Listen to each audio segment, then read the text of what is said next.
Em novembro, o Palácio do Planalto entregou ao Congresso medidas que retomariam o crescimento do país. São 3 propostas de emenda à Constituição que fazem parte do Plano Mais Brasil. São recursos para estados e municípios.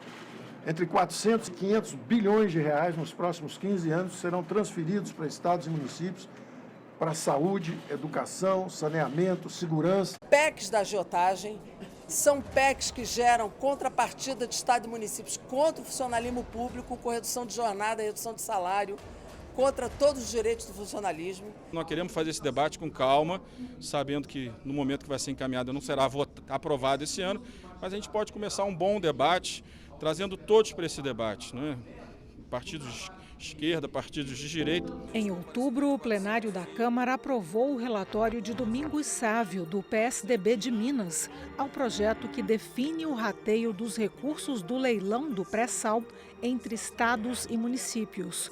Com a aprovação, foi definida a divisão da seção onerosa, que trata da exploração dos barris excedentes. Dos 106 bilhões que serão pagos pelo leilão do excedente, 33 bilhões ficarão com a Petrobras.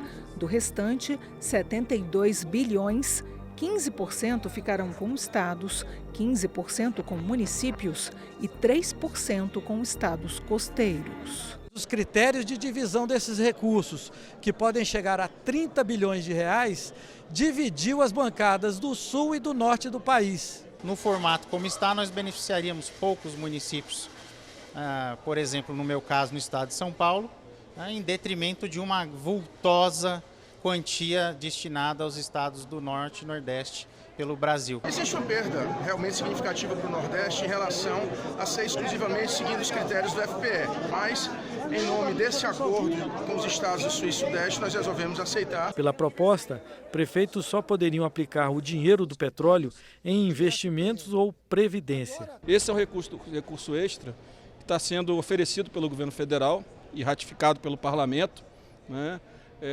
para todos os estados e todos os municípios brasileiros, né, por uma regra onde os estados das regiões mais pobres recebem 2/3 e os das regiões mais ricas 1/3.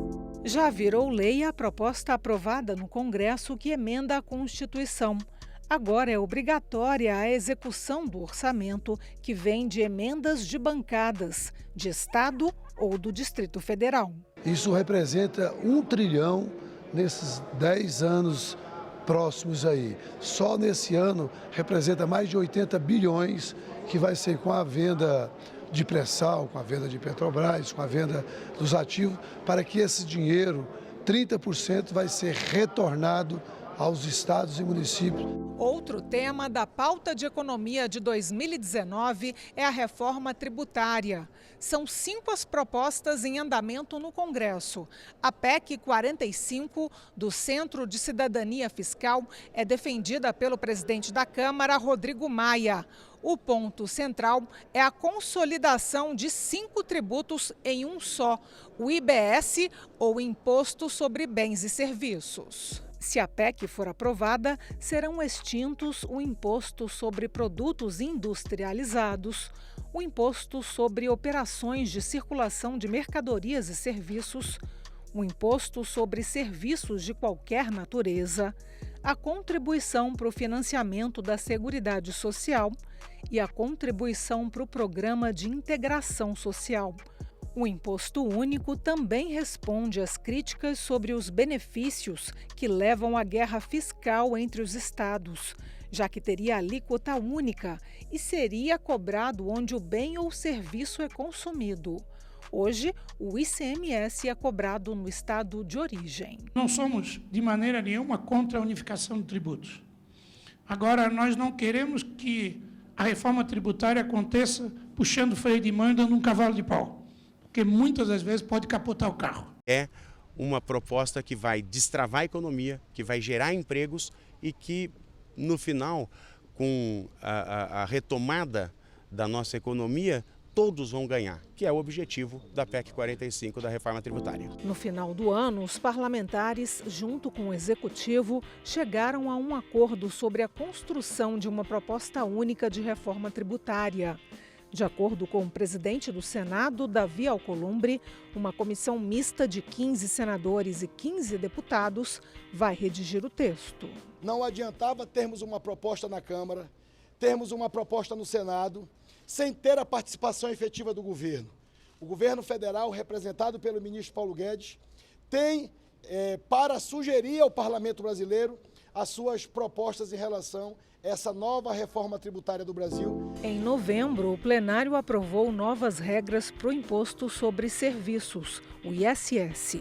Agora, o imposto será recolhido na cidade onde o serviço for prestado. Vai democratizar o dinheiro que é justo e necessário para todos os municípios do país. Fazer com que essa distribuição aconteça para todos os municípios e não concentrado como é hoje. Também em novembro, a Comissão de Constituição e Justiça aprovou o parecer favorável a uma proposta de emenda à Constituição com medidas para conter as despesas públicas. Criada pela Constituição de 88, a regra de ouro impede que o governo se endivide para pagar despesas correntes. Tiraram esta isenção fiscal que atinge poucas empresas e que não tem gerado emprego e que representam um montante maior do que o governo gasta com o servidor. Daqui a pouco nós vamos entrar numa espiral de endividamento que ninguém mais vai acreditar no Brasil, dado que a dívida pública já chega a 80%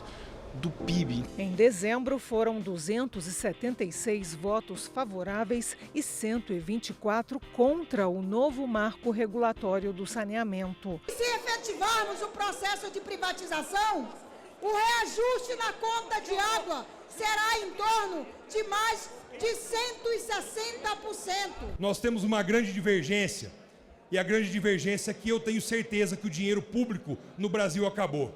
Não tem mais dinheiro público para fazer saneamento básico. Além disso, Câmara e Senado aprovaram a medida provisória que reestrutura o Conselho de Controle de Atividades Financeiras, o COAF, e vincula o órgão ao Banco Central. O presidente da República queria deixar o COAF sob a supervisão do ministro da Justiça, Sérgio Moro.